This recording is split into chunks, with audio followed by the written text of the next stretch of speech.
भागवत में किशोरी जी का नाम स्पष्ट रूप से नहीं है, परंतु संपूर्ण भागवत में और उसमें भी दसम स्कंद में जो भी भाव ठाकुर जी के प्रति प्रस्तुत हुए हैं वो किशोरी जी के ही हैं।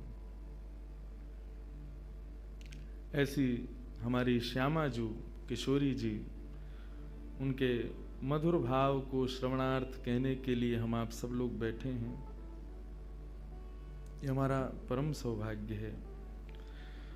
कहाँ से शुरू करें, कहाँ पर जाएं, कुछ समझ में अभी भी आ नहीं रहा है। जन्म से शुरू करें, किसी लीला से शुरू करें, किसी भाव से शुरू करें। सब भाव आनंदमय हैं।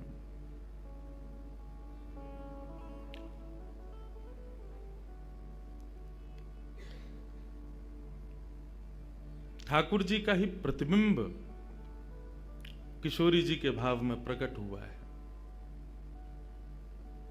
वो बात अलग है कि हम विनोद भाव से, हम आनंद भाव से एक दूसरे के बड़ाई करने में, एक दूसरे को श्रेष्ठ बताने में लगे रहते हैं। किशोरी जी बड़ी हैं, हम कहेंगे श्याम सुंदर बड़े हैं, वो कहेंगे। अब हम वृंदावन वाले, हम जय श्री कृष्ण बोलते हैं, और वृंदावन में दोनों भाव हैं, जय श्री कृष्ण भी है, राधे राधे भी है। वो बरसाने जाएंगे तो वहां जय श्री कृष्ण बोलो तो ये भाई गारी काहे को दे रहे हो, राधे राधे बोलो। वहां का ऐसा भाव है। ये आज का भाव नहीं है। जब ठाकुर जी और किशोरी जी लीला संवरण कर रहे थे, उस समय पर भी जो किशोरी जी के सखियां हैं और ठाकुर जी के जो सखा हैं, वे भी जब आपस में मिलते हैं तो उनका भाव भी ऐसा ही रहता है। वहां पर भी श्याम सुंदर को श्रेष्ठ, यहाँ पर किशोरी जी को श्रेष्ठ, इसी में ही आनंद आता है। यही तो रस है, यही रास है। दोनों के भाव को श्रेष्ठ बता में, यही तो भाव है। बंधुओं, बहुत ध्यान से सुनिएगा। भगवान का जब मोहिनी अवतार हुआ तो मोहिनी अवतार के उस स्वरूप के सौंदर्य पर 33 कोटि देवता न्योछावर हो गए। सबके मन में यह भाव आया, ये जो भी प्रकट हुई हैं, ये किसी भी प्रकार से हमको हमारी गृहिणी के रूप में प्राप्त हो जाएं। इतने सुंदर ठाकुर जी बनकर के आए। चंद्रमा भी पीछे पीछे चल रहे हैं, शंकर जी भी पीछे पीछे चल रहे हैं, ब्रह्मा जी भी पीछे पीछे दौड़ रहे हैं, वरुण आदि आदि जितने भी देव हैं, सब मोहिनी पर ऐसे लट्टू हुए कि एक बार हमको देख बर ले, एक बार केवल हम पर दृष्टिपात कर दे, उसी मात्र से हमारा कल्याण हो जाना है। ऐसा ठाकुर जी का स्वरूप। परंतु उन 33 कोटि देवताओं में एक देव ऐसे हैं जिनका मोहिनी के प्रति ऐसा कोई दुर्भाव नहीं था, और वो देव थे सूर्य। सूर्य ने जब मोहिनी के सौंदर्य को देखा तो उनके मन में भाव आया, इतनी सुंदर, इतनी सुकुमारी, इतनी कोमल, इतनी मधुर। सबको तो लगे हमारी पत्नी बने, लेकिन सूर्य को लगे मेरी बेटी बन जाए, मुझे पुत्री रूप में प्राप्त हो जाए।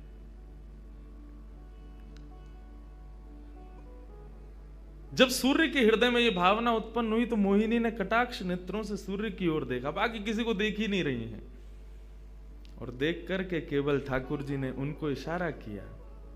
बोले तो आपकी ऐसी इच्छा है? सूर्य बोले जी भगवान, मेरी बहुत अभिलाषा है कि आप पुत्री रूप में मेरे यहां पधारो। ठाकुर जी बोले इतना साधारण नहीं है हमको प्राप्त करना, पुत्र रूप में प्राप्त करना फिर भी साधारण होगा, लेकिन पुत्री भाव में ये तो असाधारण है, इसके लिए आपको तप करना पड़ेगा। सूर्य बोले मैं आज से ही तप करूंगा, लेकिन आप वचन दो मेरे यहां पधारोगे और इसी रूप में पधारोगे। मोहिनी ने कहा, यदि मैं तुम्हारे भजन से प्रसन्न हुई, यदि तुम्हारी भक्ति में, तुम्हारे प्रेम में प्रबलता हुई, मोहिनी 33 कोटि देवताओं को मोहित करती है, लेकिन तुम्हारे भजन के प्रभाव से मैं जब तुम्हारे यहां अवतरित होंगी तो मोहिनी को भी मोहित करने वाला रूप धारण करके आऊंगी। मोहिनी जिसने तीनों लोकों को अपने रूप पर न्योछावर कर दिया, वो मोहिनी भी जिस रूप को देख करके मोहित हो जाए, वो रूप आएगा आपके यहां पर। वही सूर्य वृषभानु जी के रूप में प्रकट हुए हैं। और जब वृषभानु जी के रूप में प्रकट हुए, उससे पहले एक राजा के रूप में भी आए थे, तब भी इन्होंने तपस्या की थी, लेकिन ठाकुर जी नहीं पधारे। जब वृषभानु के रूप में प्रकट हुए तो इन्होंने ठाकुर जी का यजन करना बंद कर दिया, ब्रह्मा जी का यजन प्रारंभ किया। ब्रह्मा जी से प्रार्थना की। ब्रह्मा जी प्रकट हुए, बोले क्या वरदान चाहिए? बोले वरदान आपसे नहीं चाहिए, वरदान हमको किसी ने कहा था कि वे हमारे यहाँ पुत्री रूप धारण करके आएंगे, मुझे लग रहा है वो कहीं भूल नहीं गए हो। इसलिए ब्रह्मा जी आप बहुत करीब हो ठाकुर जी के, आप उनको जाकर के संकेत करो कि कोई आश में बैठा उनकी में। जब से मोहिनी स्वरूप देखा तब से हम पागल हुए फिर रहे हैं। 33 कोटि देवताओं के मन में यही आता है, कब प्रकट होंगी दोबारा? कृपा करो, आप प्रार्थना करो कि वो पधारें। ब्रह्मा जी बोले आपके भजन में इतनी सामर्थ्य है कि ठाकुर जी मना नहीं कर सकते। बोले तो फिर मुझे विश्वास के लिए कुछ तो कह करके जाओ। ब्रह्मा जी बोले मेरी जिम्मेवारी बन जाए, इसलिए चलो इस पर्वत के रूप में मैं विराज जाता हूं। और बरसाना पर्वत के रूप में श्री ब्रह्मा जी विराज गए। ठाकुर जी आएंगे, मैं जिम्मेवारी लेता हूं, इसलिए मैं ही पर्वत बन के बैठा हूं। ब्रह्मा जी ने जाकर के प्रार्थना की। ठाकुर जी बोले मैं तो सच में ही भूल गया था कि मुझे जाना है। बोले भगवान वो बहुत प्रतीक्षा कर रहे हैं आपकी। वृषभानु जी का भजन कैसा बताया। वृषभानु जी की एक ही इच्छा है कि मेरे पास जो पुत्री रूप ठाकुर जी का आवे, ठाकुर जी मोहिनी बनकर के आए तो 33 कोटि देवताओं के हृदय में ठाकुर जी के प्रति वात्सल्य भाव प्रकट नहीं हुआ, प्रेम भाव प्रकट नहीं हुआ, कुछ और ही भाव था उन देवताओं का।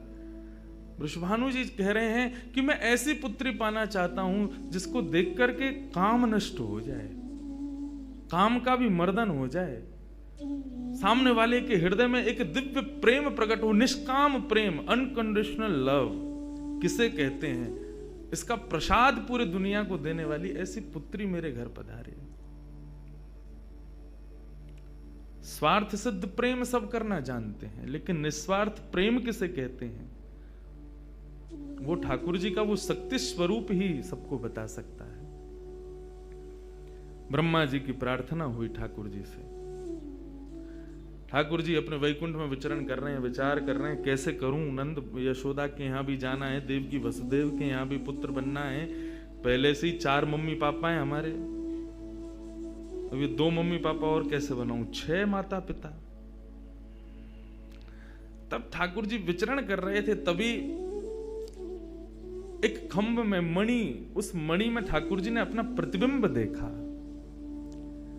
ठाकुर जी अपना प्रतिबिंब नहीं देखते, क्यों? बहुत कम देखते हैं। जब श्रृंगार आरती होती लाल जी की तभी इनको प्रतिबिंब दिखाते हैं, और उस प्रतिबिंब में भी इतने इतराते हैं महाराज, उसमें भी स्वयं को देख करके खुश हो जाते हैं, वाह मैं कितना प्यारा लग रहा हूं। अपना प्रतिबिंब ठाकुर जी इसलिए नहीं देखते क्योंकि स्वयं ठाकुर जी मोहित हो जाते हैं खुद ही पर। जैसे ही ठाकुर जी ने स्वयं का प्रतिबिंब देखा, प्रतिबिंब देख के आगे बढ़े, लेकिन ठाकुर जी मन में विचार करने लगे मुझे सबके स्वभाव प्रिय हैं, लेकिन अपना यदि देखूं तो अपना प्रतिबिंब बहुत प्रिय है। जब स्वयं को देखता हूं प्रतिबिंब में तो ऐसा लगता है कि मानो जो सबको मोहित कर रहा है वो स्वयं को जब देखे तो खुद भी मोहित हो रहा है, क्योंकि प्रतिबिंब कभी झूठ नहीं बोलता। प्रतिबिंब का ये स्वभाव है, आप जैसे हो वैसा आपको दिखाता है। ठाकुर जी ने जब प्रतिबिंब देखा, अपने उस प्रतिबिंब स्वरूप को ठाकुर जी ने स्थिर कर दिया, और स्थिर करके अब तो ठाकुर जी लाए महाराज लक्ष्मी जी की पूरी पेटिका लेकर के आए श्रृंगार की, और अपने प्रतिबिंब स्वरूप को ही उन्होंने श्रृंगार करना प्रारंभ किया। किशोरी जी के श्रृंगार का इतना भाव बताते हैं, किशोरी जी की नथ बेसर ऐसी, किशोरी जी के कान के कुंडल ऐसे, किशोरी जी के पांव की महावर ऐसी, क्यों ना हो, क्योंकि श्याम सुंदर ने श्रृंगार किया है। किशोरी जी का जो स्वरूप है वो ठाकुर जी ने उसका श्रृंगार किया है। नारायण बैठे महाराज सिंहासन लगा करके अपने प्रतिबिंब का ही श्रृंगार कर रहे हैं। मोर पीछ हटाया, मुकुट उतार के दूर रखा, घुंघराले केशों को खोल दिया, नेत्रों में सुंदर सुंदर छोटा छोटा काजल लगाया, माथे पर एक सुंदर बिंदिया लगाई है, होठों पर निर्मल लालिमा लगाई है, गले में हार पहनाया, सर्वांगीण श्रृंगार किया और लक्ष्मी जी की चुनरी ला करके जैसे शीश पर से चढ़ा करके ठाकुर जी ने थोड़ा सा जो श्याम रंग है उसको जैसे ही गौरवर्ण किया, वैकुंठ के उस प्रतिबिंब में से मानो जैसे सूर्य चंद्र का एकाकार रूप प्रकट हो गया हो, इतना तेज पुंज प्रकट हो गया कि ठाकुर जी भी अपने नेत्रों को छुपाने लगे। थोड़ी देर नेत्रों को बंद करने के बाद जब बड़ी धीरे से ठाकुर जी ने जब अपने प्रतिबिंब की ओर देखा तो किशोरी जी का दिव्य स्वरूप वहां प्रकट हो गया। ठाकुर जी ने दंडवत किया, पहले प्रणाम,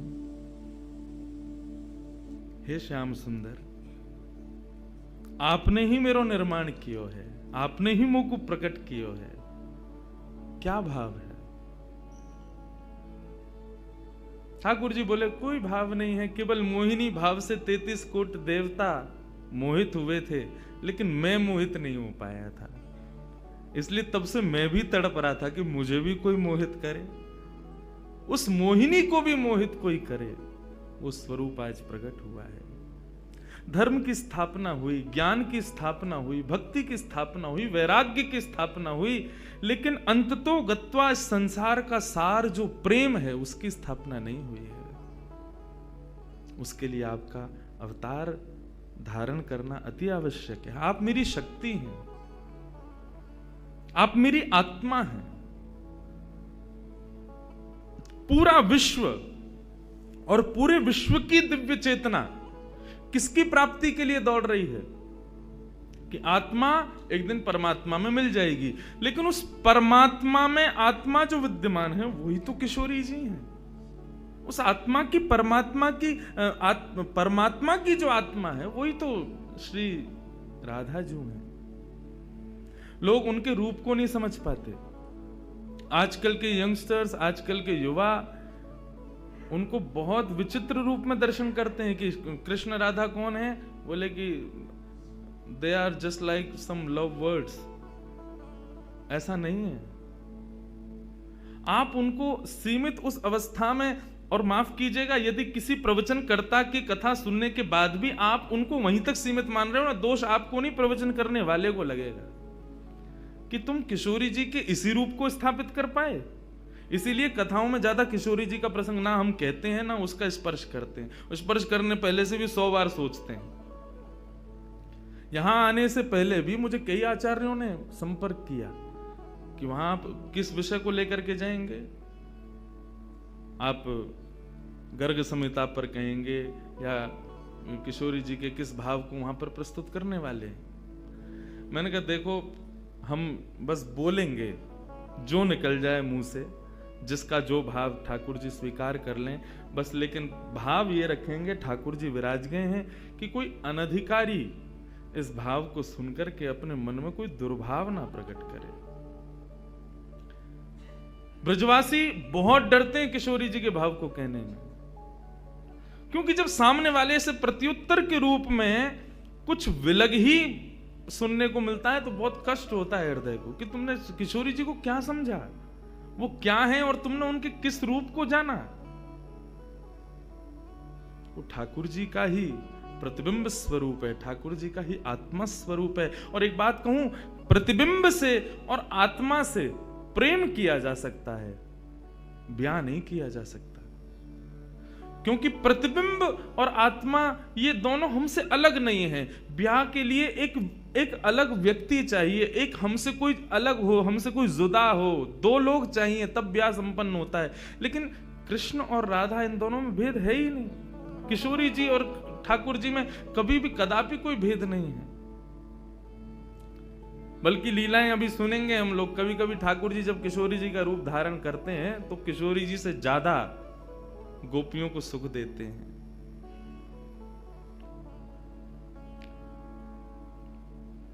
ऐसा भाव, किशोरी जी से प्रार्थना की ठाकुर जी ने कि आप पधारो और प्रेम की स्थापना के लिए आप भूमंडल पर सूर्य के ही अवतार वृषभानु जी के यहां पर आप अवतरित हो। तब किशोरी जी ठाकुर जी की बात मान करके और वृषभानु और कीर्ति के यहां पर अवतरित होती हैं। किशोरी जी का जब अवतार हुआ, जब अवतरण हुआ, कब हुआ? सुबह के 4:40 पर। ठाकुर जी के जितने भी अवतार हुए या तो दिन में 12 बजे हुए या रात में 12 बजे हुए, लेकिन किशोरी जी का अवतरण भोर में ब्रह्म मुहूर्त में सुबह 4:40 पर हुआ। क्यों? बोले राम कृष्ण आदि जितने भी ठाकुर जी के अवतार हैं राक्षसों के वध के लिए आते हैं, तो या तो सूर्य की तेज ताप में उनका जन्म होता है, मानो वे प्रकाश स्वरूप हैं ऐसा भाव बताते हैं, या रात्रि में 12 बजे होते हैं वो इसलिए होते हैं, वो मानो ऐसा भाव रखते हैं कि चंद्रमा अंधेरे को दूर करता है, वो ज्ञान का प्रकाश है, वो ज्ञान है, उससे अंधेरा दूर होता है। तो ठाकुर जी रात्रि प्रकट होकर के ऐसा भाव रखते हैं कि काले निशा, काला ज्ञान जितना भी है धरती पर, उसको दूर करने के लिए हम पधारे हैं। लेकिन किशोरी जी का जो अवतरण है वो 4:40 ब्रह्म मुहूर्त में होता है, उसका क्या भाव है? बोले 4:40 ब्रह्म मुहूर्त के बाद सूर्य प्रकट होना प्रारंभ होते हैं, मतलब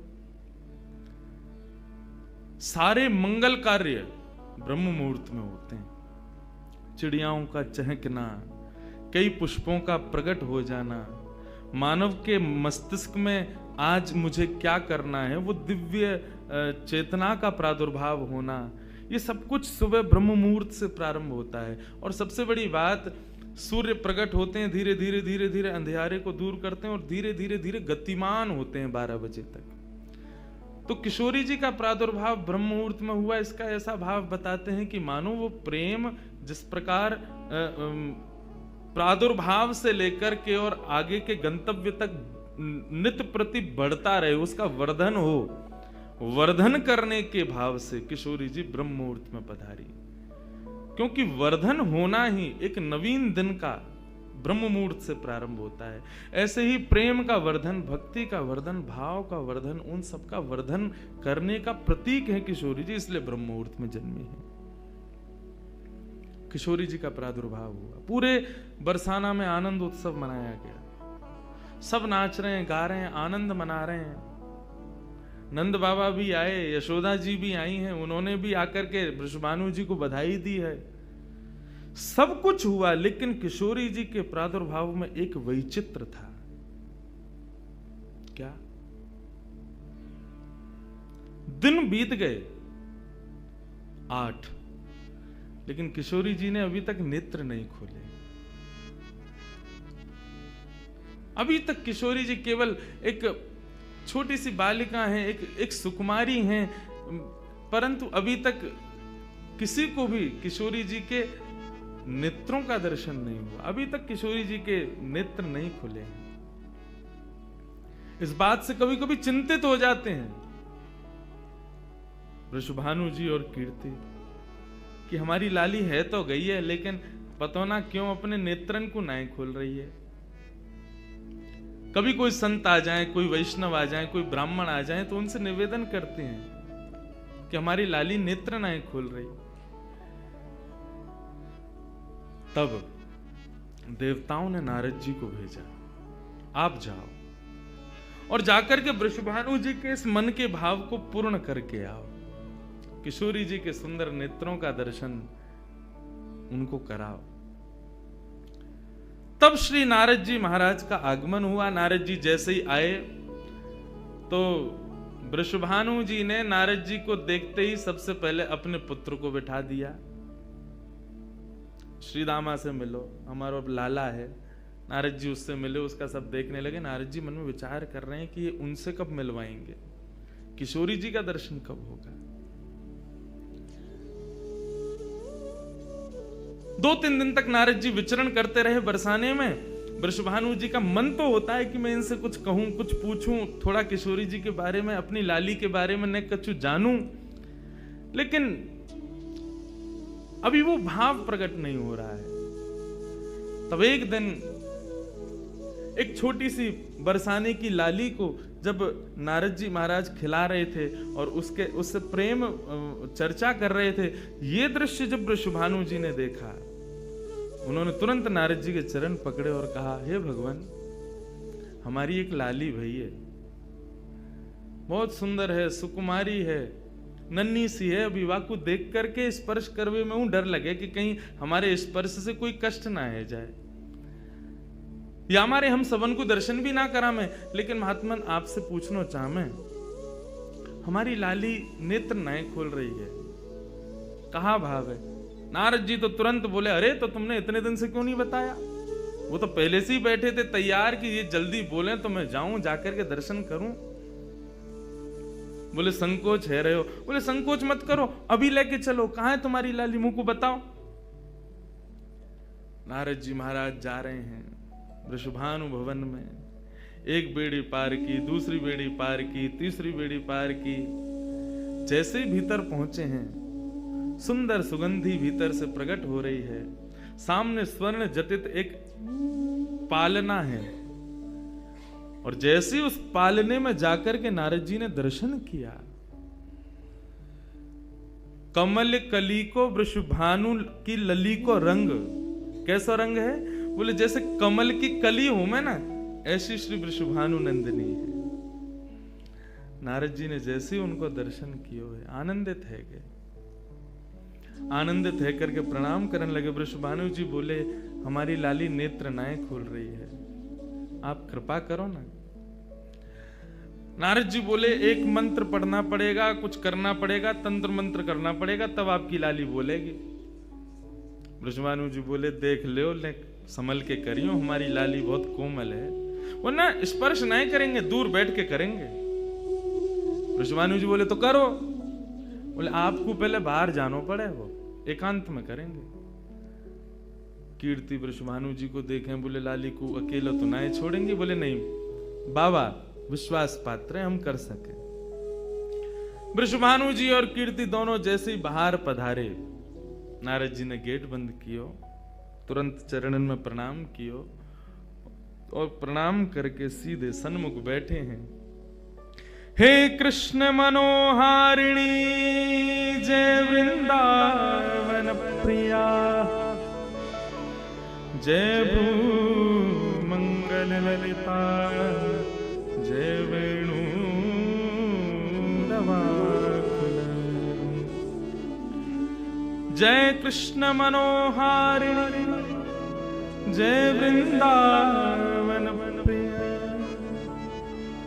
जय भ्रूमंगल ललिता, जय वेणु रवाकुल। जैसे ही नारद जी के मुख से ये शब्द प्रकट हुआ, जय कृष्ण मनोहारिणी, ये कृष्ण मनोहारिणी शब्द जैसे ही नन्ही सी श्री किशोरी जी के कान में कृष्ण शब्द गयो, कृष्ण शब्द जाते ही नन्ही सी किशोरी जी के नेत्र अपने आप धीरे धीरे धीरे धीरे खुलन लगे, मुख पर एक प्रसन्नता सी प्रकट है गई। नन्ही सी किशोरी अभी करवट लेनो भी नहीं जाने, लेकिन जैसे ही बार बार ये श्लोक का गान नारद जी के द्वारा हो रहा है, जय कृष्ण मनोहारिणी जय वृंदावन प्रिय, इसको सुनकर के किशोरी जी जो अभी करवट लेनो भी ना जाने, वो अपने पालना को पकड़ करके अपने पालना से उछक करके वहीं से झांक करके श्री नारद जी को देख रही हैं। और नारद जी ने जैसे किशोरी जी के रूप को देखो है, सुंदर मृगनयनी किशोरी जी आज नारद जी को देख रही हैं। मुख में अभी दांत ना है, बिना दांतन के किशोरी जी के मुखमंडल की प्रसन्नता देख करके नारद जी आनंद विभोर हो गए। नारद जी बोले, आपको ये कीर्तन भायो, आपको ये कीर्तन प्रिय लगो? किशोरी जी के मुख से केवल किलकारी निकल रही है। नारद जी ने उठाई अपनी वीणा करताल और जय कृष्ण मनोहारिणी जय वृंदावन प्रिय, और इसी का कीर्तन करते हुए वहां नाचने लगे, नृत्य करने लगे, चारों ओर घूम रहे हैं। बीच में पालने में श्री किशोरी जी बैठ करके और करताल बजा रही हैं, और करताल बजा करके आनंदित हो रही हैं। वृषभानु जी बाहर खड़े बोले कि भीतर तो कीर्तन चल रहा है, करताल की आवाज आ रही है, वीणा बज रही है। तभी उनने कान लगा करके सुनो तो नारद जी गा रहे, जय कृष्ण मनोहारिणी जय वृंदावन प्रिय, जय भ्रू मंगल ललिता जय वेणु रवाकुल। वृषभानु जी ने ये स्वर सुन लिया, लेकिन जैसे ही थोड़े से गए हैं और खिड़की में जाकर के भीतर झांक करके देखा, अद्भुत दृश्य। नन्ही सी किशोरी, ज्यादा से ज्यादा 8 दिन की होंगी, 10 दिन की होंगी, अपने पालना में पौड़ करके स्वयं को झुला रही हैं, करताल बजा रही हैं। चारों तरफ नारद जी वीणा बजा करके, करताल बजा करके आनंद से किशोरी जी को मुखोल्लास कर रहे हैं। ये दृश्य देख करके श्री वृषभानु जी को एक बार तो मूर्छा आ गई, मैं वास्तव में 8 दिन की बालिका को देख रहा हूं। उन्होंने कीर्ति को कुछ नहीं बताया। नारद जी महाराज ने प्रणाम किया। तब किशोरी जी की सहचरियां प्रकट हुई और कहा कि हे नारद, आपने हमारी किशोरी जी को बहुत सुख प्रदान किया है। जब कभी भी आपको ऐसा दर्शन करना हो तो हम आपको कुछ स्थान बता रहे हैं। गोवर्धन, श्री यमुना पुलिन और ब्रज कुंज, इन 3 स्थानों पर आप जब कभी भी हमारी किशोरी को स्मरण करके यही कीर्तन को गान करोगे, किशोरी जी को यही स्वरूप आपको दिखेगा। ये हमारा वरदान है आपको, क्योंकि आपने, किशोरी जी कृपामयी तो हैं। लाल जी 10 बार विचार करेंगे कृपा करवे में, किशोरी जी विचार थोड़ी करें, वो तो तुरंत करुणा करें। नारद जी जाओ, जब कभी भी लाडली को दर्शन करना हो यही भाव से कर लियो।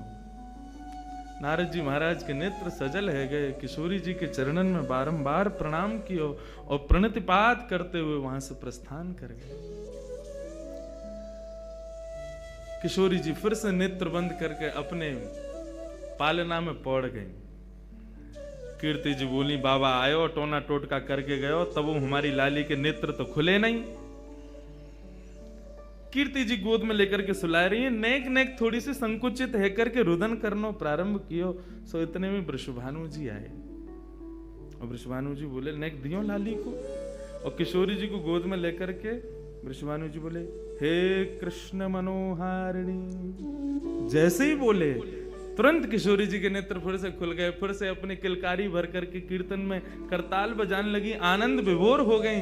अब तो जैसे ही ये भाव देखो, वृषभानु जी ने कीर्ति को सुनायो, कीर्ति भी वही गा रही है, पूरा बरसानो आकर के श्री कृष्ण कीर्तन करने लगो और बीच में मध्य में बैठ करके किशोरी जी अपनी करताल बजा रही हैं, किलकिल करके हंस रही हैं, इतनी आनंद विभोर रह रही हैं।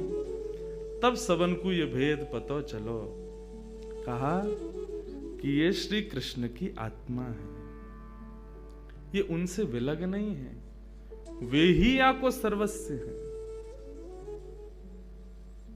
निश्चित ही पूर्व में ही ऐसी कथाएं आती हैं कि नंद बाबा वृषभानु जी ने पहले ही कह दी कि भैया हमारे अगर बालक भयो तो हम ब्याह कर देंगे, संबंध बनाएंगे।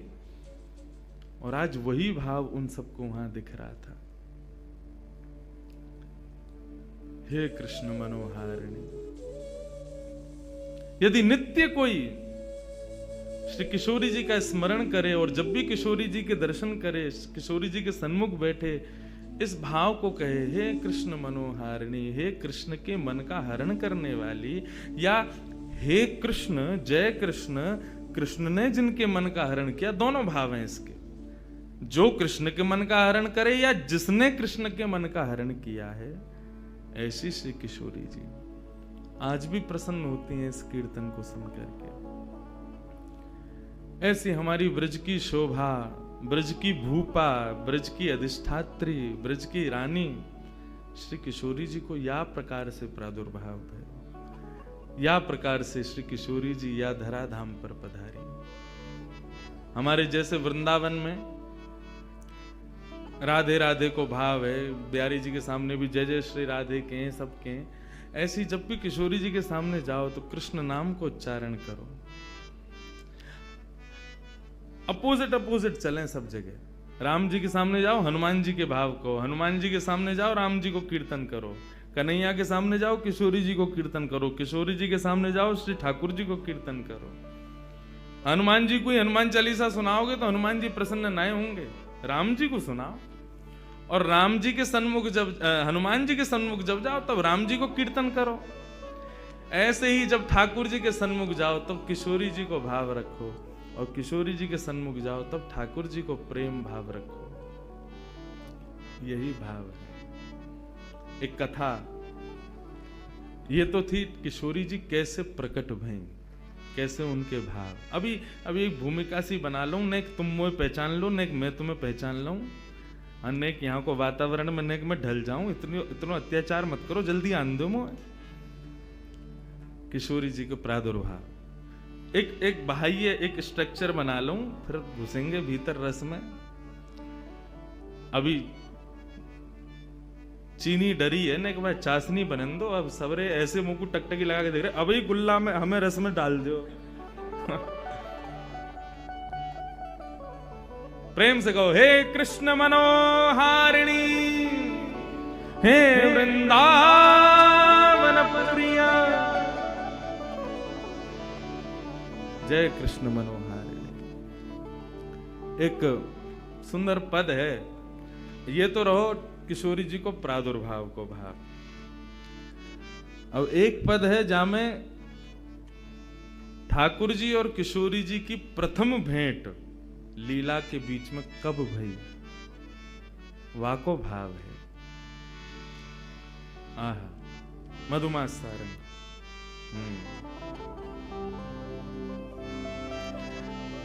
श्री सूरदास जी महाराज वर्णन कर रहे हैं किशोरी जी और ठाकुर जी को प्रथम मिलन कैसे भयो। ठाकुर जी खेलवे के काजे निकले हैं अपने घर से, अपने भवन से, और यहां किशोरी जी भी आज भ्रमण करती करती आ गई हैं श्री वृंदावन यमुना पुलिन पर। वहीं दोनों को मिलन है वे वारो, श्री सूरदास जी वर्णन कर रहे हैं। किशोरी जी के प्रादुर्भाव को भाव सुनो, अब प्रथम मिलन को भाव सुनो, फिर के बाद एक भाव और सुनेंगे। ठाकुर जी और किशोरी जी को प्रथम मिलन कैसे भयो। सूरदास जी को पद है, सब मेरे पीछे पीछे गई हूं। खेलत हरि निक से ब्रज खोरी, खेलत हरि निक से ब्रज खोरी, खेलत हरि निकले ब्रज खोरी, खेलत हरि निक से ब्रज खोरी, खेलत हरि निक से ब्रज खोरी, खेलत हरि निक से ब्रज खोरी। देखो मेरो साथ तो देना पड़ेगा, आप पीछे पीछे गाना पड़ेगा। भले ही राग में मत गाओ, लेकिन अनुराग में गाओ, क्योंकि जब आप सब एक साथ एक नाद ब्रह्म को प्रकट करोगे तो निश्चित ही यहाँ पर फिर ये सब दृश्य नहीं दिखेगा। सच में ऐसा लगेगा ठाकुर जी जा रहे हैं खेलवे के काजे। ये अष्ट सखाओं के पद, ब्रज के भक्तन के पद, ये साधारण नहीं है। इनमें आज भी सामर्थ्य किशोरी जी को आपके सामने प्रकट करने की, ठाकुर जी को आपके सामने नृत्य करावे की, लेकिन अनुराग से गाओ, भाव से गाओ। खेलत हरि निक से ब्रज खोरी, खेलत हरि निक से ब्रज खोरी, कटि कछनी पीतांबर बांधे, कट काछनी पीतांबर बांधे, कट काछनी पीतांबर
कौन है?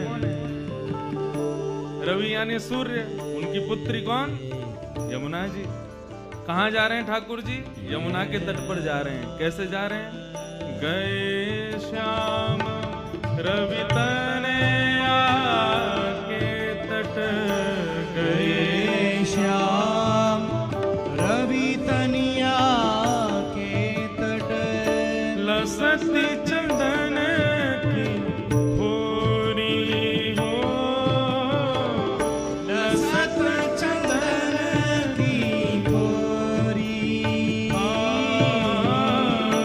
अंग लसत चंदन की खोरी, अंग लसत चंदन की खोरी, खेलत निक से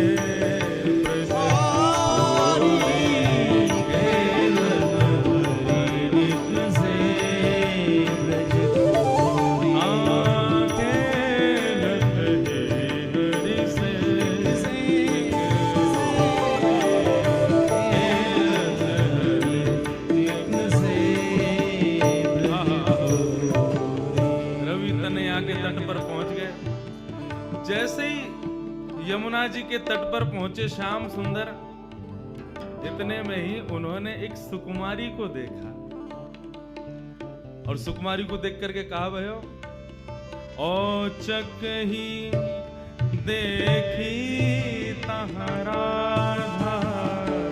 औचक ही देखी तहरा, औचक ही कैसे मतलब ऐसे देख रहा हूं, अरे ये कौन है? दूर से नन्हे से कन्हैया, नन्ही सी किशोरी जी।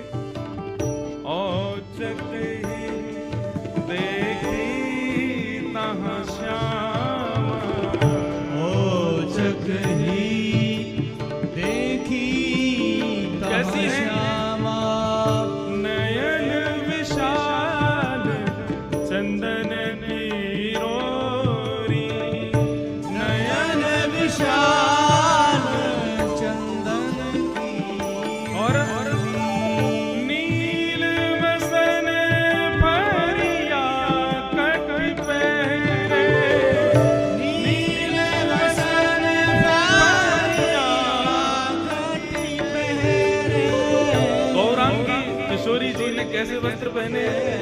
बोले नील कमल जैसे नीले वस्त्र पहने। दर्शन करो, नन्ही सी किशोरी जी है, नीले वस्त्र पहने। और क्या पहनो? लहंगा फरिया पहनो है किशोरी जी ने।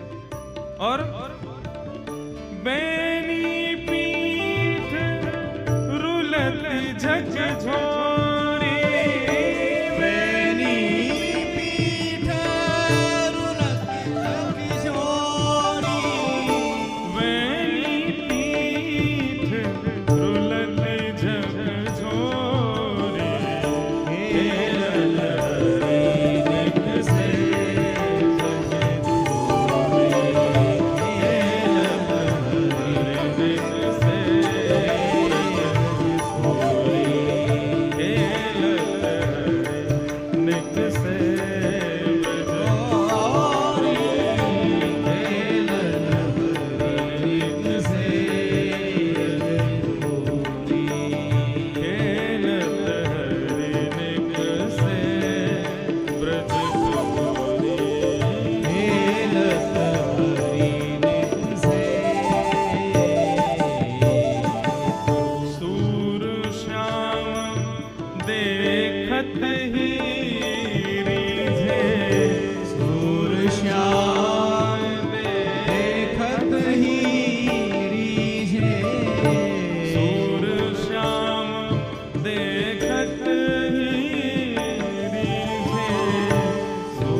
ठाकुर जी निकले आज खेलवे के काज और कैसे जा रहे हैं?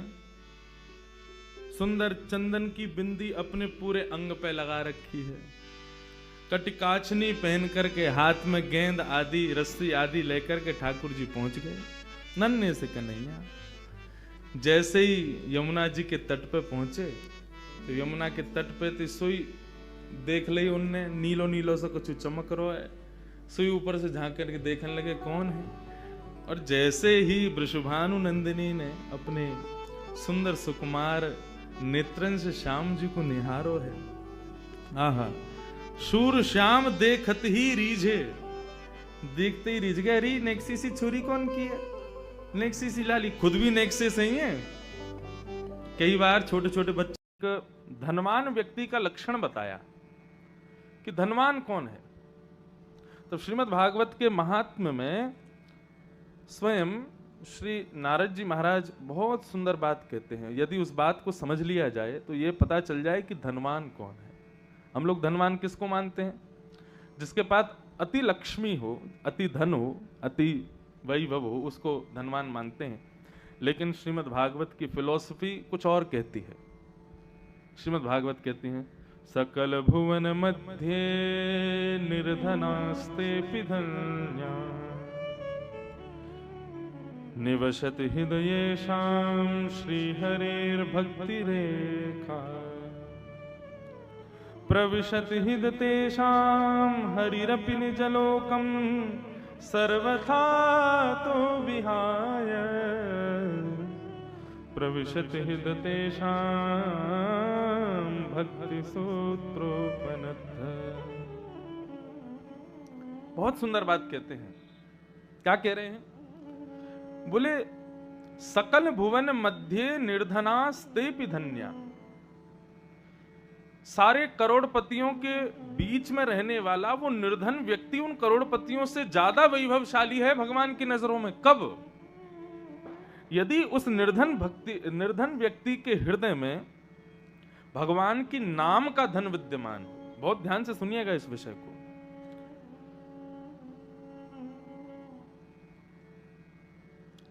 चारों तरफ बड़े बड़े उद्योगपति रहते हैं, लेकिन उन सबके बीच में एक निर्धन व्यक्ति, ज्यादा धनवान नहीं है। भगवान कहते हैं उन करोड़पतियों के बीच में रहने वाला निर्धन व्यक्ति मेरे लिए ज्यादा श्रेयस्कर है। कब? जब उसके हृदय में मेरे प्रति निर्मल भक्ति होती है। क्यों? आपको तो वो प्रिय होने चाहिए जहां आपकी पत्नी रहती है। आपकी पत्नी कौन? लक्ष्मी। अब लक्ष्मी जिनके घर में, उनसे ज्यादा प्रेम होना चाहिए आपको। ठाकुर जी कहते हैं पत्नी भले ही हमारी लक्ष्मी हो, लेकिन हमको प्रेम किससे है? भक्ति से है। ऐसा नहीं है कि लक्ष्मी को वो योग्य नहीं है, वो अत्यंत योग्य है, उसके बिना हम रहते ही नहीं है। लेकिन स्थिति कुछ ऐसी है कि मैं अनुगमन करता हूं भक्ति का। भक्ति जहां जहां जाती है मैं वहां वहां जाता हूं, और लक्ष्मी कहां जाती है? बोले जहां मैं जाता हूं। इसलिए वो निर्धन व्यक्ति जिसके हृदय में भक्ति विद्यमान है वो अत्यंत श्रेष्ठ है। क्यों? क्योंकि भक्ति का सूत्र मुझसे बंधा है। जहां भक्ति रहती है वहां मैं पहुंच ही जाता हूं, और मेरा सूत्र लक्ष्मी से बंधा है। जहां मैं पहुंच जाऊंगा वहां लक्ष्मी को आना ही पड़ेगा। इसलिए संसार में धनवान व्यक्ति श्रेष्ठ नहीं है, भक्तिवान व्यक्ति श्रेष्ठ है। भले ही शुरुआत में उसके पास धन ना हो, उसके पास लक्ष्मी ना हो, लेकिन लक्ष्मी जिनके चरणों की दासी है वो नारायण उसके पास रहते हैं, इसलिए वो व्यक्ति अति धन्य है। आज कथा आएगी सुदामा जी की। भले ही दीन थे, भले ही धनवान नहीं थे, लेकिन भक्तिवान थे। सुदामा जी का नाम सुदामा कैसे पड़ गया? श्रीमद् भागवत में सुदामा नाम नहीं है। श्रीमद् भागवत में तो केवल इतना लिखा है कि भगवान का एक विप्र मित्र था, उसका नाम सुदामा था, ऐसा नहीं लिखा। ये तो वैष्णव जनों ने, संत जनों ने, विद्वान जनों ने अपनी मति से निश्चित करके कहा कि भैया भगवान के इस मित्र का नाम सुदामा है। क्यों सुदामा है? सुदामा शब्द का अर्थ क्या होता है? जिसके पास सुंदर दाम है, सुंदर धन है, उसको सुदामा कहते हैं। किसी ने प्रश्न किया, बोले भगवान आप एक दीनहीन से व्यक्ति को, जिसके घर में खाने को अन्न नहीं होता, पहनने को वस्त्र नहीं होते, आप उसका नाम सुदामा कैसे रख सकते हो? सुदामा मतलब जो जिसके पास सुंदर धन है वो सुदामा। तब वैष्णवों ने कहा, बोले भैया संसार के पास जो धन है ना वो सुंदर धन नहीं है। क्यों? एक दिन खर्च हो जाता है।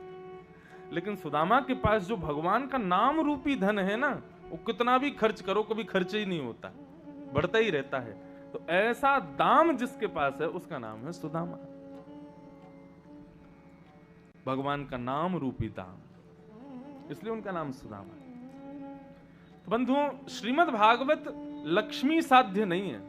अगर आप सोचो कि बहुत धनवान हो और कथा करा लोगे तो संभव नहीं हो पाएगा। श्रीमद् भागवत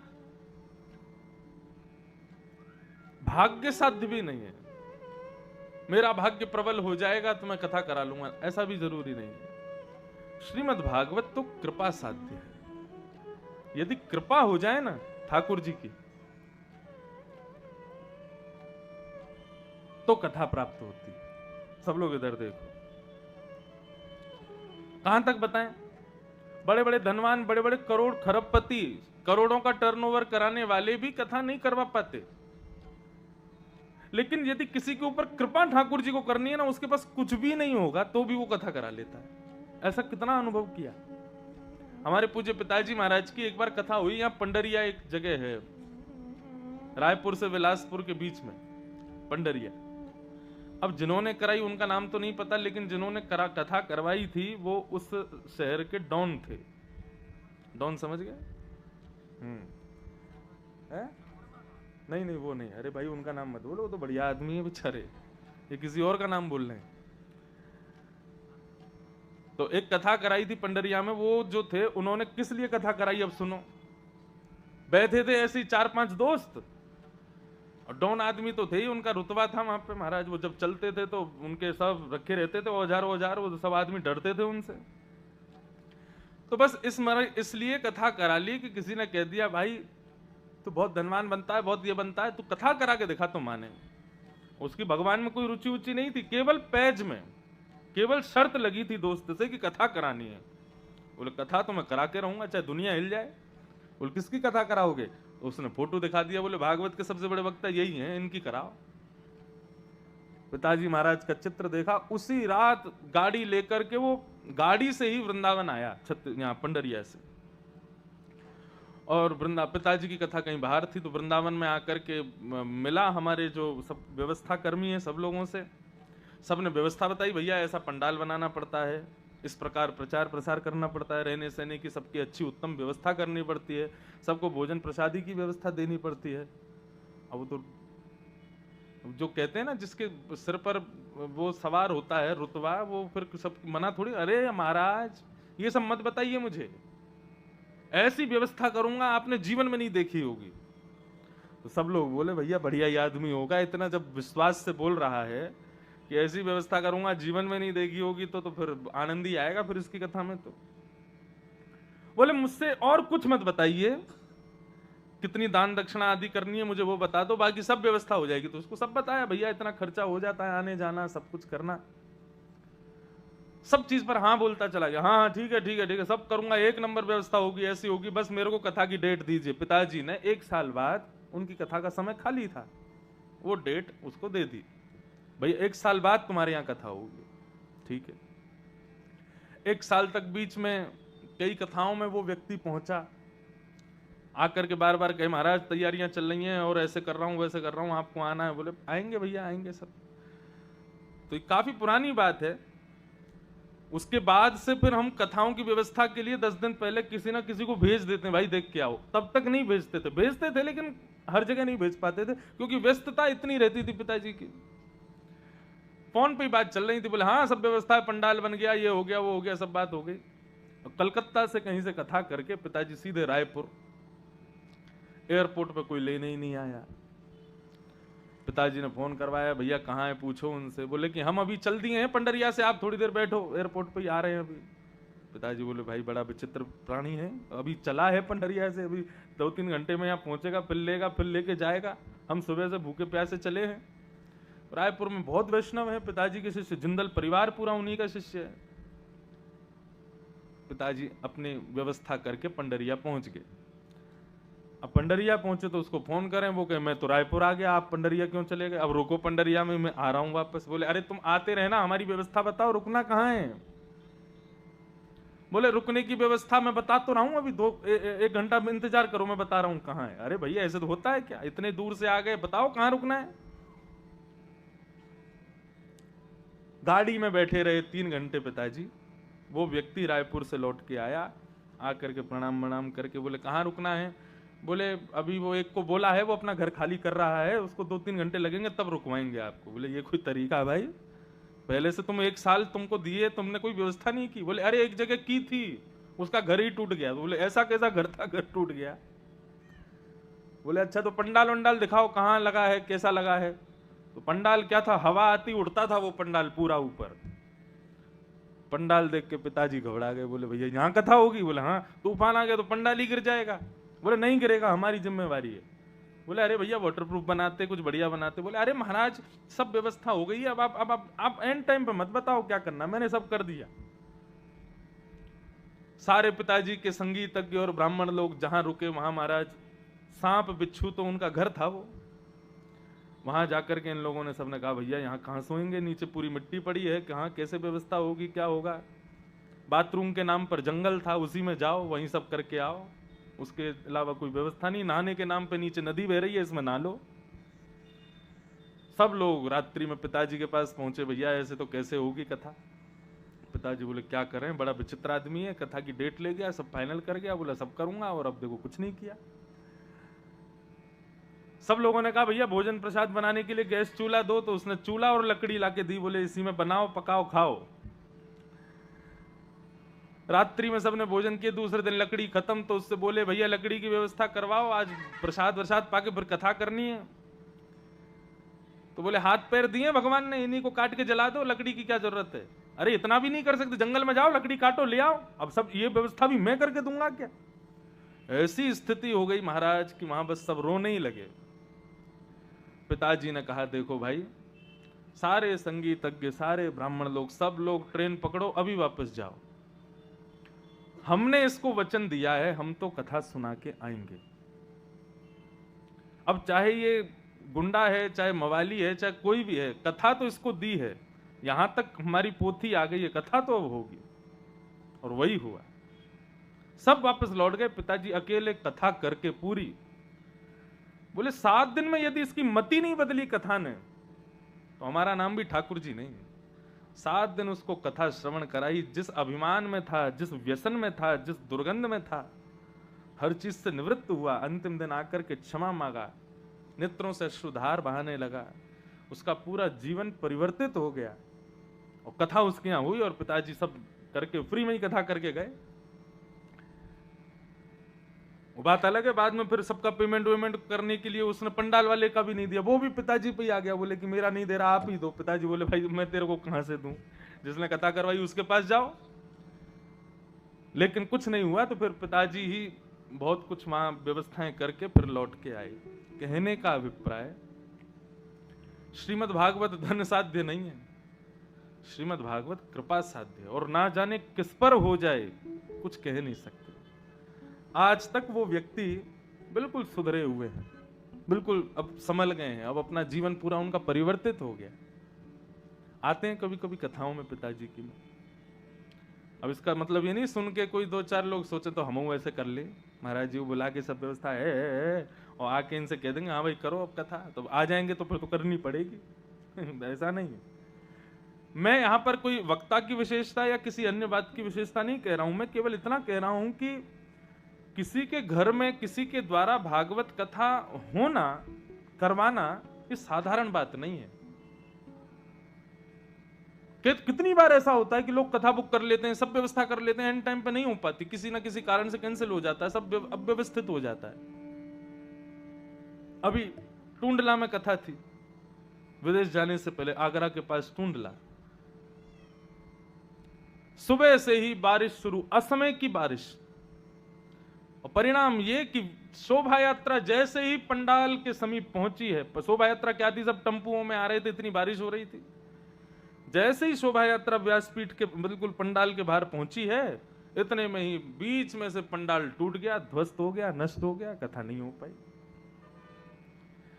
श्रीमद् भागवत धन साध्य नहीं है, श्रीमद् भागवत वैभव साध्य नहीं है, श्रीमद् भागवत कृपा साध्य है। जिस पर कृपा होती है वो ही कथा करवा सकता है, क्योंकि श्रीमद् भागवत की व्यवस्था आपने अपने चाचा ताऊओं को दी है, अपने भाई बंधुओं को दी है, लेकिन वास्तव में वे सेवा नहीं कर रहे। जब भागवत की कथा कहीं पर होती है ना, तो वहां पर पहले से लेकर अंतिम व्यवस्था तक सारी व्यवस्थाएं ये देवता करते हैं, हमारे पितृ करते हैं, विघ्नों को रोकते हैं, किसी भी प्रकार की कोई असफलता ना हो, किसी भी प्रकार का कोई भाव नष्ट ना हो, पंडाल सुव्यवस्थित बना रहे, इसकी जिम्मेवारी पवन देव संभालते हैं। जितने आए हुए श्रोताएं हैं उनको कथा समझ में आवे, उनके हृदय में कथा विराजमान होवे, इसकी जिम्मेवारी स्वयं महादेव संभालते हैं। जितने वैष्णव भक्त आए हैं सबको प्रसाद की सेवा प्राप्त हो, ये सेवा स्वयं अन्नपूर्णा संभालती है, हमें दिखते नहीं है, लेकिन भागवत की प्रत्येक सेवा ये देवलोक संभालता है। और इतने महंगे महंगे इतने बड़े बड़े देवता यदि किसी के यहाँ व्यवस्था देखने आ रहे हैं तो उस पर कृपा नहीं है तो क्या है। मैं तो कथा करता हूं ना, जगह जगह करता हूं, हर बार नए लोगों से मिलता हूं, नए परिवार से मिलता हूं, हर 7 दिन में मेरा हवा पानी भोजन और इंसान सब बदल जाते हैं। तो ये तो अनुभव करता हूं ना मैं कि ये कथा कराना साधारण बात नहीं होती, बहुत बड़ी कृपा होती है ठाकुर जी की, तब जाकर के कथा का कार्यक्रम संभव हो पाता है। और जिन्होंने ये कथा यहां रखी है राजनांद गांव में, बहुत सरल, बहुत सीधा परिवार, बहुत सच्चे हृदय के, मतलब बिल्कुल स्पष्ट, मुझे बहुत अच्छा लगा मिल करके। कोई ऐसा नहीं कि बहुत बड़े उद्योगपति हो, बहुत बड़ी कोई फैक्ट्री चल रही हो, सामान्य परिवार है, लेकिन एक संकल्प था, दृढ़ संकल्प था कि करवानी है कथा, कैसे भी करवाएं, करवाई। तो बहुत बड़ी कृपा है ठाकुर जी की, इसके लिए पूरे वैश्य परिवार को हम प्रणाम करते हैं, बहुत बहुत धन्यवाद करते हैं। उसमें भी इतने विघ्न आए, कथा होनी कहीं थी, 4 दिन में स्थान बदल गया, व्यवस्था पंडाल वाले भैया को भी ये बेचारे बोल रहे 4 दिन में महाराज जी 3 दिन में ही पूरा पंडाल खड़ा कर दिया, कहीं और लगा था वहां से हटा के। तो ये सब व्यवस्था ठाकुर जी की कृपा से हुई है। आज ये कथा अपने गंतव्य पर पहुंच गई, विश्राम की ओर है। इसके लिए बार बार ठाकुर जी को धन्यवाद, बार बार इस कथा की व्यवस्था को संभालने वाले सब देवलोक के देवताओं को धन्यवाद, हमारे पूर्वज हमारे पितरों को धन्यवाद, जिनकी कृपा से, जिनकी आज्ञा से, जिनके छत्र छाया से, निर्विघ्नता से आज हमारी ये कथा संपन्न हो रही है। हम सबको प्रणाम करते हैं। कथा क्रम में हम लोग चलें। भगवान ने 7 दिन 7 रात्रि पर्यंत गोवर्धन को अपनी इकन्नी उंगली पर धारण करके रखा। बंधुओं, गोवर्धन का अर्थ क्या है? गो माने इंद्रियां, नाक, आंख, जीभ, कान, त्वचा, हाथ, पैर, गुप्त इंद्रिय, मुख, ये 10 इंद्रियां हैं शरीर में। इन 10 इंद्रियों के समूह को गो कहते हैं। और इन इंद्रियों का जो वर्धन करे, किस चीज में वर्धन करे? काम में नहीं, क्रोध में नहीं, संसार के भोग विलासों में नहीं, हमारी प्रत्येक इंद्रिय का जो कृष्ण भक्ति में वर्धन करे उसका नाम है गोवर्धन। श्री गिरिराज जी श्री गोवर्धननाथ की शरण ग्रहण करने का क्या स्वरूप है, क्या फल है? बोले कि मानव की प्रत्येक इंद्रिय फिर कृष्ण के प्रति आकर्षित हो जाएगी। जैसे गोपी, गोपी शब्द का अर्थ क्या है? गो माने इंद्रियां, पी माने पीना। जो अपनी प्रत्येक इंद्रिय से कृष्ण को पीना चाहवे, पाना चाहवे, उसको गोपी कहते हैं। ऐसे ही गोवर्धन, जिसकी समस्त इंद्रियों का वर्धन ठाकुर जी की सेवा के प्रति हो जाए। श्रीमद् भागवत के अद्भुत वक्ता श्री डोंगरे जी महाराज अपनी कथा में कहा करते थे कि यदि व्यक्ति की एक इंद्रिय भी ठाकुर जी की सेवा से वंचित है तो व्यक्ति उसी इंद्रिय से पाप करना शुरू कर देगा। आपकी आंखें दर्शन में तो प्रसन्न होती हैं, लेकिन आपके कानों को कथा सुनने में रुचि नहीं आती, तो याद रखना इन कानों से ही कोई ना कोई अपशब्द, कोई ना कोई दूषित भाव भीतर प्रवेश करेगा जो आपको पाप की तरफ अग्रसित कर देगा। इसलिए अपने शरीर के प्रत्येक अंग को ठाकुर जी की सेवा में लगाओ ताकि ये पवित्र बना रहे, इनसे कोई पाप ना हो। हमारे पूज्य पिताजी कहते हैं कि माला हाथ में क्यों रखो, माला झोली संग क्यों रखो। ठीक है, माला में हाथ लगा रहेगा तो माला भले ही ठाकुर जी से ना मिलवावे, लेकिन ये माला जब हाथ में होगी ना तो इस हाथ से कभी शराब छुओगे नहीं, इस हाथ से कभी मांस का भक्षण करोगे नहीं, इस हाथ से कभी दूषित पदार्थ का स्पर्श करने में भी भय लगेगा। क्यों? अरे हाथ में पवित्र माला है। भले ही भगवान ना मिले लेकिन दूषितता से तो ये दूर रखे कि हमको, इसलिए इसको संग रखो। मैंने पहले दिन भी कहा था, हम धोती बगलबंदी पहनते हैं, आप पैंट शर्ट पहनते हो। पैंट शर्ट पहन करके आप किसी पार्टी में भी जा सकते हो, आप किसी मॉल में भी जा सकते हो, किसी सांसारिक किसी क्रिया में जा सकते हो, लेकिन धोती पहन करके, ओहो देखो कितने बढ़िया श्रोता आए हैं कथा में, पीछे देखो, वाह स्वयं गैया ही आ गई। अब दो भगाओ मत, अपने आप चली जाए तो ठीक है, हाँ चली जाएंगी। परिक्रमा लगा के चली गई कथा की। लो 33 करोड़ देवता आ गए कथा में बस लड़े नहीं, किसी पर चढ़े नहीं, गए। बोलो वृंदावन बिहारी लाल की जय।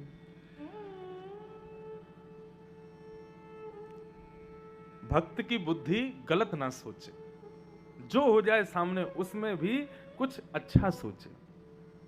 अब यही कोई शादी ब्याह होता तो डंडा लेके भगा रहे होते, कहां से आ गई, भगाओ इनको।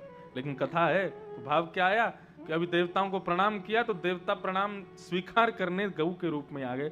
33 कोटि देवता का निवास है गऊ में। तो मैं क्या बता रहा था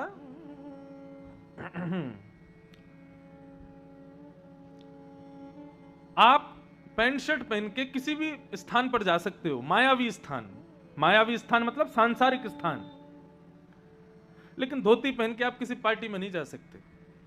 धोती पहन करके आप किसी सांसारिक क्रियाओं में प्रवेश करोगे तो 100 बार सोचोगे, और यदि कर भी गए हमारे जैसे हुए तो वहां बैठे जितने भी लोग हैं वो सब थोड़े से अव्यवस्थित हो जाएंगे आपके रूप को देख करके। अरे भाई धोती पहन करके पार्टी में आ गया, धोती पहन करके यहाँ मॉल में आया, धोती पहन करके ऐसे आया है।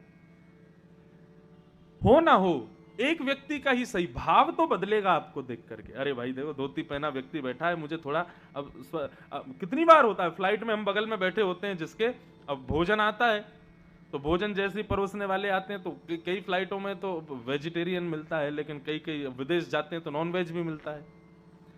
अब बगल वाले व्यक्ति को तो मना कर नहीं सकते कि तू मत खा, वो तो जो मन होगा, उसने टिकट के पैसे दिए, जो मन होगा खाएगा। लेकिन कितनी बार ऐसा देखा है कि व्यक्ति हमारे स्वरूप को देख करके हमसे पूछ लेता है, आपको कोई दिक्कत तो नहीं होगी यदि मैं नॉन वेज खाऊं? तो मैंने कहा भैया होगी तो सही, मेरे ठाकुर जी गले में बैठे हैं, माला झोली हाथ में लगी है, मैंने कहा ग्रंथ व्रंथ सब पास में रखे हैं, आप आज कृपा कर दो, अगर शाकाहारी ही खा लो तो बड़ी कृपा। हाँ नहीं महाराज जी, हम इसीलिए पूछ लिया मैंने, शाकाहारी पाते हैं, भले ही मेरे स्वरूप की वजह से सही, भले ही मुझे ठाकुर जी नहीं मिल रहे हो इस स्वरूप से, लेकिन मेरे स्वरूप को धारण करने से एक व्यक्ति एक समय के लिए ही सही कम से कम दूषित वस्तु का त्याग तो कर रहा है, इसलिए धारण करना है। आप ऑफिस जाते हो, कॉलेज जाते हो, कई बच्चों को देखा मैंने, कई लोगों को, घर में रहेंगे तिलक लगा के घूमेंगे, धोती पहन के घूमेंगे, लेकिन जैसे उनको स्कूल जाना होगा, कॉलेज जाना होगा, ऑफिस जाना होगा तो तिलक को मिटा देते हैं। मुझे तो बड़ी शर्म आवे तिलक मिटाने में, तिलक के बिना तो माथा ऐसा और लगता है सूना बिल्कुल। उनसे पूछो क्यों मिटा दिया? ऑफिस जा रहे हैं ना इसलिए मिटा। क्यों? ऑफिस में मना है तिलक लगाना? कहीं मना नहीं है। एक आध बार कोई टोक भी देगा तो क्या बुराई है? अरे शादीशुदा कन्या को देख करके पूछ ही लेता है व्यक्ति, ब्याह हो गया आपका? तो उसको शर्म आनी चाहिए बताने में कि मेरा ब्याह हो गया। ये तिलक लगाना, कंठी पहनना, धोती पहनना, ये आपके ब्याह का प्रतीक है। लोग मुझसे कहते हैं इतनी कम उम्र में आप ऐसी धोती वोती पहन के रहते हो? मैंने कहा हाँ रहते हैं। क्यों? मैंने कहा कोई विवाहिता कन्या मांग में सिंदूर क्यों रखती है, गले में मंगलसूत्र क्यों पहनती है, हाथों में चूड़री क्यों पहनती है, धोती ही क्यों पहनती है? ये दिखाने के लिए कि वो सौभाग्यवती है, उसका ब्याह हो चुका है। ठीक वैसे ही हमारा तिलक, गले के कंठी माला और ये सब हमारी वेशभूषा ये दिखाती है कि हमारा भी ब्याह हो चुका है। किससे हो चुका है? बोले श्याम सुंदर से हो चुका है, हम ठाकुर जी के हो चुके हैं। ये प्रतीक है हमारे स्वरूप का। हम पहले से ही दिखा के चल रहे हैं कि भाई हम रिजर्व्ड हैं, कुदृष्टि मत डाल लेना हमारे ऊपर। किनको? दूषित विचारों को पहले से ही बोल देते हैं कि दूर रहना हमसे। क्यों? हमारा ब्याह हो चुका है किससे? साक्षात योगेश्वर कृष्ण से। तो कुविचार, दुविचार, दूषित विचार, ये सब पहले से अलग रहते हैं। बोले इस पे हमारा जोर नहीं चलेगा। क्यों? देख रूप से ही पता चल रहा है कि इसका ब्याह हो चुका है, ये रिजर्व्ड है। स्वरूप बहुत बड़ी रोल निभाता है आपके जीवन में। आप स्वरूप कैसा धारण करते हैं। और कुछ नहीं तो बंधुओं माथे पर तिलक तो होना चाहिए। ऐसा कहते हैं सूना माथा जिस व्यक्ति का होता है, वो व्यक्ति कितना भी बड़ा भजनानंदी हो, अंत काल में यमराज दुविधा में पड़ जाते हैं कि इसको स्वर्ग भेजूं कि नरक। क्यों? बोले क्योंकि वैष्णव चिन्ह तो है ही नहीं इसके शरीर पर। और यदि कितना भी बड़ा पापी हो, माथे पर यदि एक तिलक की बिंदी भी होती है ना, तो यमराज उसके पापों को बाद में देखते हैं। तिलक देखते ही पहले विचार कर ले, अरे वैष्णव चिन्ह है तो ये जरूर ठाकुर जी का भक्त होगा, इसको पहले वैकुंठ भेजो, बाद में देखेंगे इसका क्या करना है। इसलिए तिलक नित्य लगाना चाहिए। या तो 12 अंगुल पूरे माथे पर लगाओ, नहीं तो 4 अंगुल का लगाओ, नहीं तो 2 अंगुल का लगाओ, नहीं तो 1 अंगुल का लगाओ। बिना तिलक के माथा नहीं होना चाहिए। अब मैं बता नहीं सकता मंच से, नहीं तो शास्त्रों में तो वर्णन है कि बिना तिलक के आदमी को देखने का क्या पाप होता है। प्रातःकाल उठते ही गली मोहल्ले में घूमने वाले उन बंचरों को जो आप देख लेते हो ना, जीवचरों को, उनको देखने के समान पाप होता है, उनको देखने के समान भाव होता है बिना तिलक के व्यक्ति को देखना। इसलिए तिलक नित्य लगाना चाहिए। भले एक चंदन का टीका ही लगाओ जरूर। श्रीमद् भागवत में तो वर्णन है कि केसर युक्त चंदन घिसो, ठाकुर जी के चरणों में पधराओ और पधरा के फिर अपने माथे पर लगाओ। वो व्यक्ति जीवन में अपनी बुद्धि विवेक से कभी पदभ्रष्ट नहीं होगा, कभी भ्रष्ट नहीं होगा। ठाकुर जी उसकी बुद्धि को सदैव संभाल के रखते हैं। इसलिए भैया तिलक जरूर लगाया करो। हम नहीं कहते धोती पहनो, चोटी भी रखनी चाहिए। वैसे तो हिंदुओं की पहचान है चोटी। हमारे मस्तिष्क के सिर के इस भाग में एक पॉइंट होता है जहां से ठाकुर जी को कभी कोई कृपा भेजनी हो, ठाकुर जी को कभी सद्बुद्धि भेजनी हो, ठाकुर जी को किसी प्रकार का कोई भाव भेजना हो, तो एक प्रकार से वो हमारा एंटीना का स्थान होता है। लेकिन लोग शर्म के कारण उस एंटीना को काट देते हैं। ठाकुर जी मैसेज भेजते रहते हैं, हमको मिलता ही नहीं है। इसलिए ये एंटीना रखा करो ताकि मैसेज नेटवर्क ठाकुर जी को पकड़े और आपके पास कुछ आवे। क्यों बुद्धिमान ब्राह्मण ही हुए?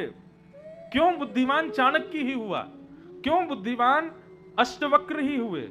क्यों बुद्धिमान कृपाचार्य, शुक्राचार्य आदि ये सब ब्राह्मण ही क्यों हुए? क्योंकि सब चोटी रखते थे। विवेकी होता है ब्राह्मण क्योंकि चोटी रखता है, शिखा रखता है।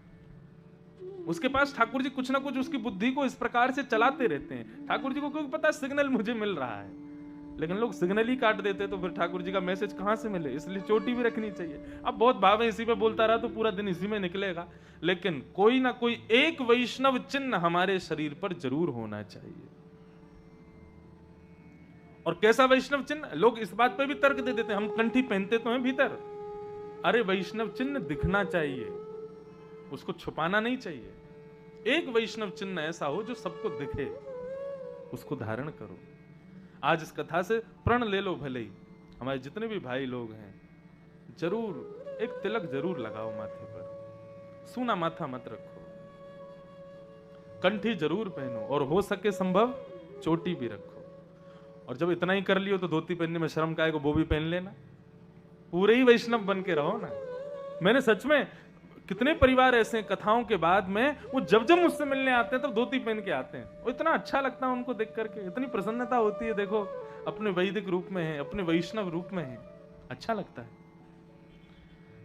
वैष्णवता सीखी जानी चाहिए। संत जब आवे तब उनका आदर कैसा हो, उनसे वार्ता कैसी हो, उनसे प्रश्न कैसे हो, वे आवे तो उनके कहाँ बैठना चाहिए, कैसे उनसे बोलना चाहिए, सब चीज सीखनी चाहिए। यही तो वैष्णवता है।